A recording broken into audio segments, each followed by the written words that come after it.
Então, para terminar, então, essa série, né, apresentação do meu TCC, né, de filosofia, vamos para a terceira parte, né, que abrange o terceiro capítulo, né, que é a missão do rei filósofo e a conclusão.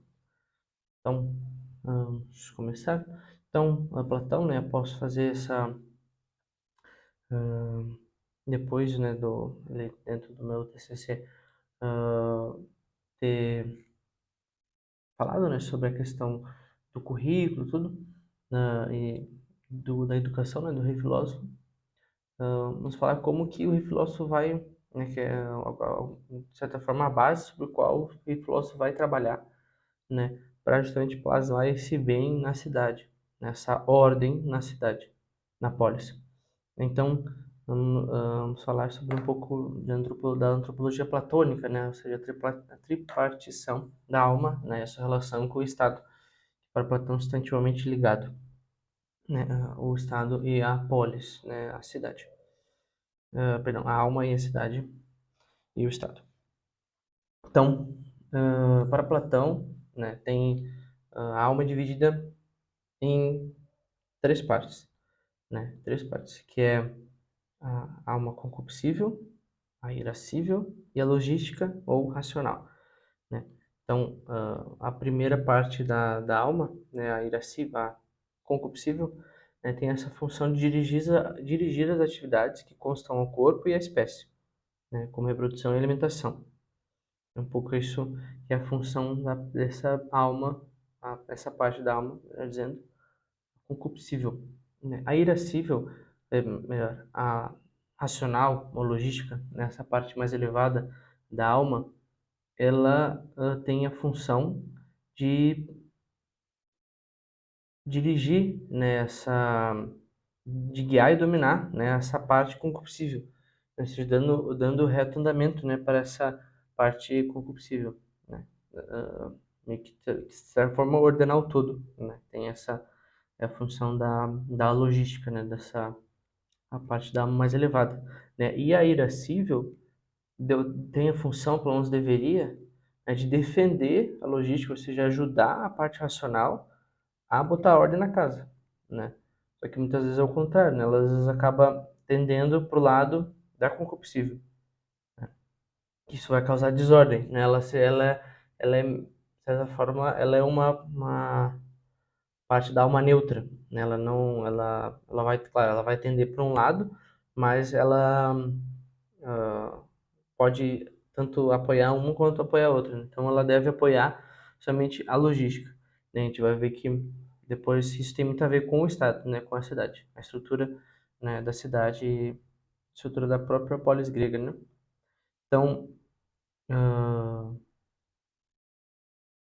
então na cidade a gente vai ter três classes, né? Que é a dos comerciantes e agricultores, tem uma função análoga à parte da alma corruptível, a dos soldados, né, os guardiões, guerreiros, que tem a função também análoga à irascível, e a dos governantes, que, por sua vez, também tem uma função semelhante à parte logística da alma, a parte racional. Então, cada parte tem a sua virtude, ou seja, a sua saúde, né? O que convém para cada parte da alma e da cidade analogamente, né? Na verdade, Platão ele faz essa comparação partindo da cidade, depois ele vai para a alma, né? Eu estou fazendo aqui o contrário, mas ele parte da cidade, do maior, para ir para o menor. Então, dentro dessas saúdes das partes da alma, a gente tem como saúde da parte concupiscível e dos comerciantes a temperança, né? Como saúde da parte irascível a coragem, como saúde da sabedoria, não, perdão, da racional a sabedoria, né? A virtude da sabedoria. E quando essas três partes, né, essas três partes da alma e da cidade, cada uma faz a sua função, ou seja, tem a saúde, tem o que ele é próprio e sabe e consegue fazer bem a sua função, a gente vai ter a justiça, né, que é a saúde da alma e da cidade, né, que é quando cada um faz o que é devido, né, o que lhe compete, né, os comerciantes sustentar a cidade e como é que é? Isso sustentar e se submeter aos governantes, os soldados, os guerreiros, né, ajudar, auxiliar, né, os governantes a governar, ou seja, a manter o bom ensinamento que os governantes vão dar, e os governantes a governar, né, botar ordem na cidade, né, saber, né, tendo como paradigma a ideia do bem, que foi contemplado pela, pela educação, né, com a ajuda da educação desse governante, ele vai plasmar essa ordem que é a causa de tudo, né? Que é o paradigma de tudo, ele vai plasmar essa ordem na cidade, né? Ou seja, vai dar boa saúde para a cidade, né? Então, daí, nessa, na ordem do todo, a gente tem a justiça, né? Que é justamente a saúde, né? Que é o que que é o que vai fazer com que a cidade seja boa, né? Seja é a virtude da justiça, né? A saúde da cidade. Consequentemente, a cidade é feliz, né? Porque cada um vai estar fazendo o que nasceu para fazer e cada um vai estar que é desempenhando a função que gosta, etc, né? E então, e vai estar, como é que eu posso dizer, ordenado tanto no nível micro, né, que seria a alma, nível macro a cidade, tá tudo ordenado, né? Então vai ter essa alegria, essa paz, né? Então não as coisas vão ter saúde, né? Então, claro que é muito ideal, né, toda essa perspectiva que o Platão trata, mas é interessante essa questão das almas, as partes da alma. Um pouco isso passou para Aristóteles também, mas claro, com algumas mudanças, mas é bem importante. Isso é interessante pensar nisso, né? Então, esse, esse governante, né? Ele que vai ser depois tendo a educação, né? Que falei nos capítulos anteriores, tendo essa formação, ele que vai ser o supremo educador da cidade, né? Ou seja, ele vai também através das leis, né? Criar leis para que ah, como é que eu posso dizer, para que as pessoas ajam bem, né? Ou seja, tem ali o que deve ser feito, né? Mas também educar as pessoas para que elas tenham as leis internamente, né? Ou seja, não é uma lei externa que me guia, né? Mas é interno, ou seja, eu ajo, né? Eu faço alguma coisa porque eu quero fazer, porque eu sei que é certo, porque é eu que estou propondo isso, né? Quando isso acontece, né, realmente as leis vão ser cumpridas, né? Porque se é o contrário, vai ser como, né, vai ser como cortar, né, as cabeças de uma hidra, né? Sempre vai nascer mais, você vai não tá indo só os efeitos, não realmente a causa, né? Então, o que é a causa, né, para Platão dos problemas da sociedade, as injustiças, justamente a má educação, né? E o único modo de corrigir isso, né, é justamente pela educação, pela reta educação, né? Que vai sanar pela raiz todas essas coisas, né? Então, daí não vai ser como eu falei, cortar a cabeça de uma hidra, né? Que sempre nascem novos. Não, realmente cortar pela raiz. Você não vai ter, na teoria, né, não vai ter mais problemas, né? Que tanto interno quanto externamente está ordenado, né? Então, passando para a última parte, né, do terceiro capítulo, que é justamente o mito da caverna, né, que eu explico um pouco, né, que primeiramente, né, o mito da caverna é uma analogia, né, à sua educação, né, assim, toda a questão, que é uma imagem, né, do que é a educação de Platão. E Então, é um mito bem famoso, vou explicar aqui brevemente, né? Assim, são homens que estão acorrentados, né? Há homens, né? Acorrentados pelos braços, pernas e pescoço no fundo de uma caverna, né?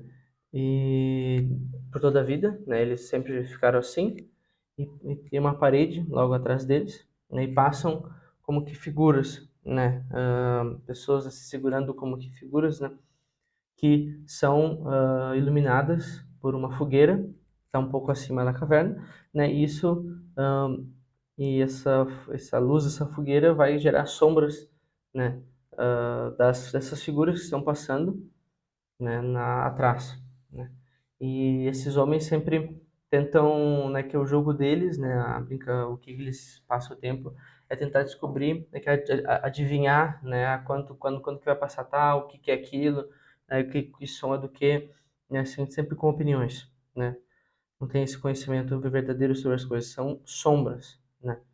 E então, ah, chega um dia que um desses prisioneiros é libertado, né? Por alguém os liberta, e os obriga a subir a, a sair da caverna, né?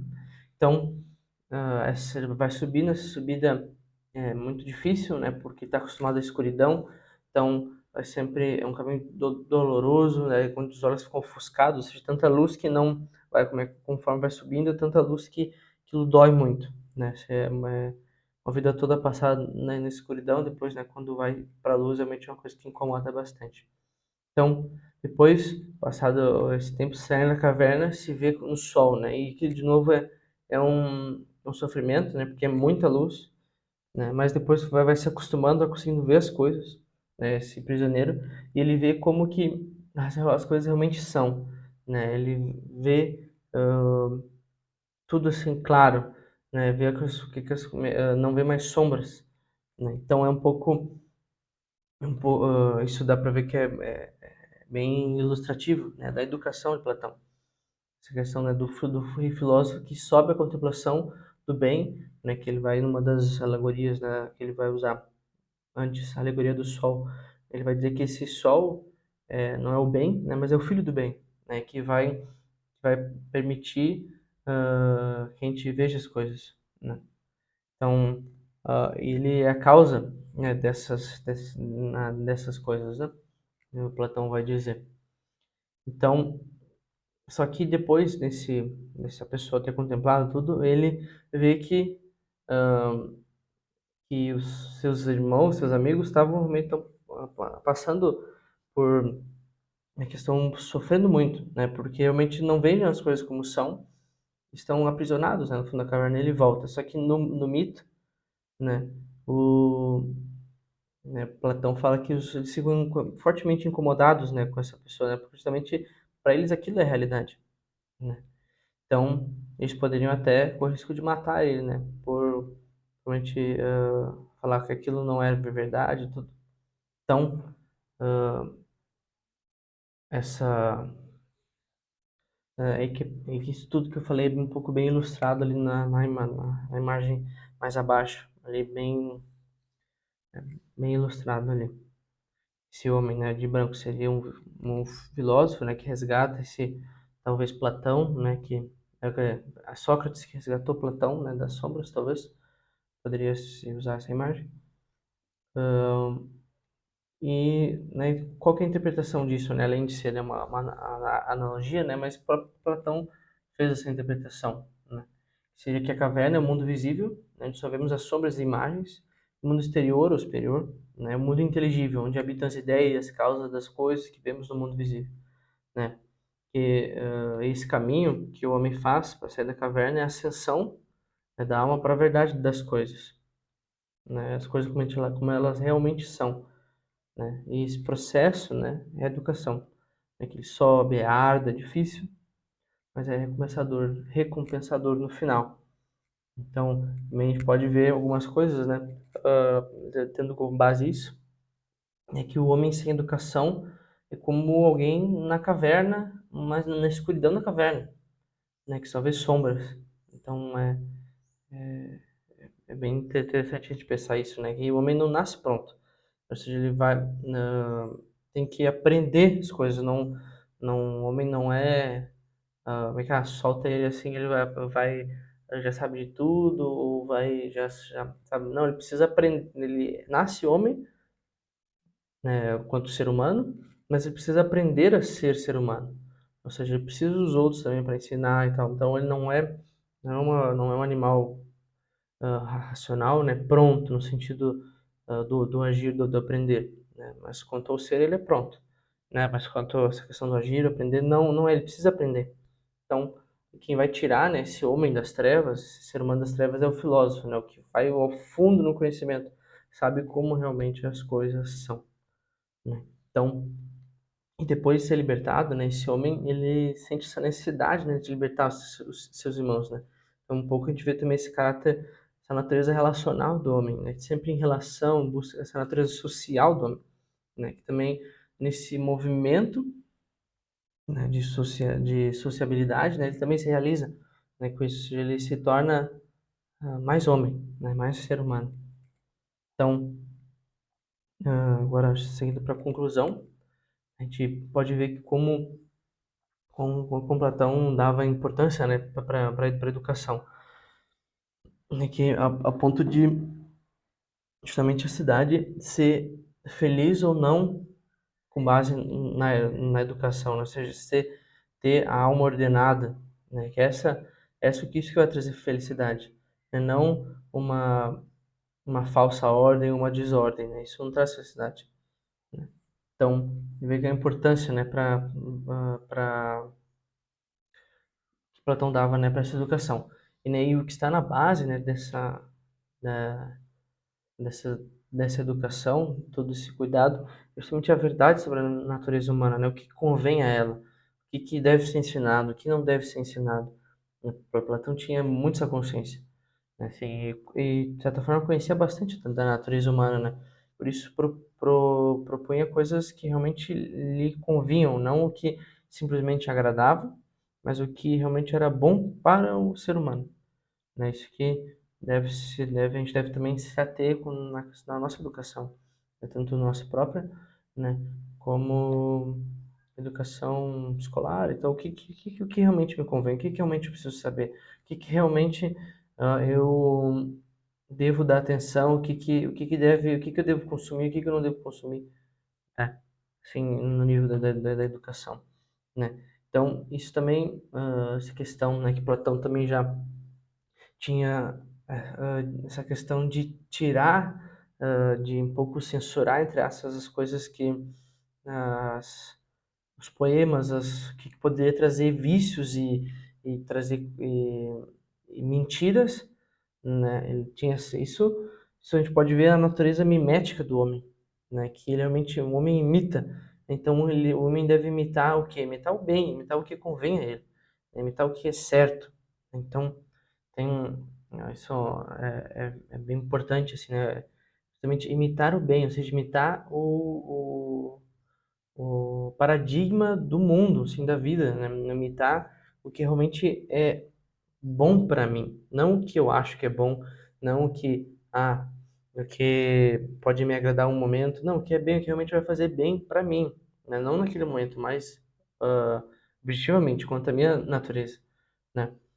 E também a gente vê como é importante essa educação política, né? A educação política, eu digo, educação enquanto homem, né? Mas essa educação enquanto homem vai ajudar na política.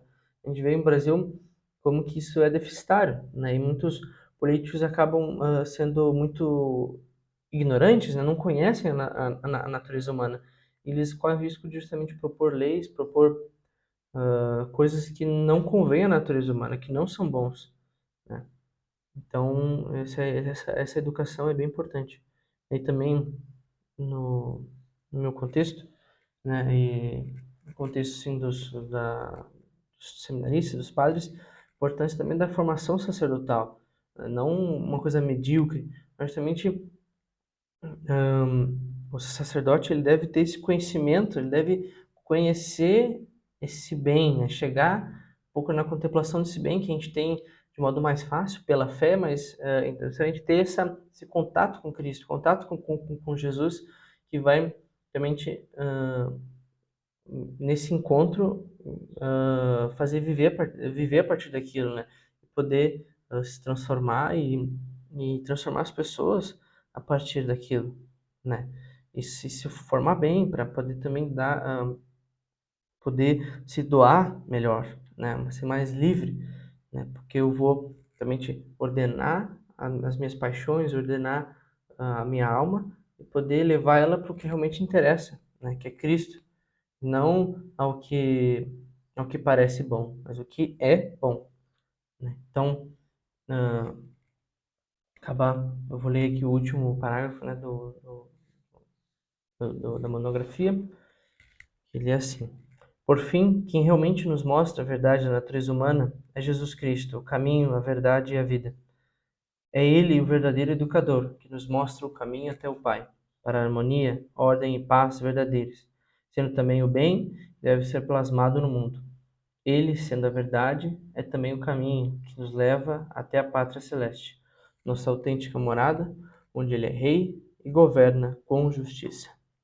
Então, espero que vocês tenham gostado dessa apresentação. Foi em 3 partes, né? Mas também fica muito comprido fazendo um vídeo só. E para mim fica um pouco mais fácil também. Ah, e deixe o seu gostei, né? E comente alguma coisa, né? Se gostou, não gostou, o que gostou, o que não gostou, né? Que também esse vídeo possa chegar ao maior número de pessoas, né? E, né, mais pessoas possam ter acesso a esse conteúdo, tá bom? Tenha um bom dia e boa semana.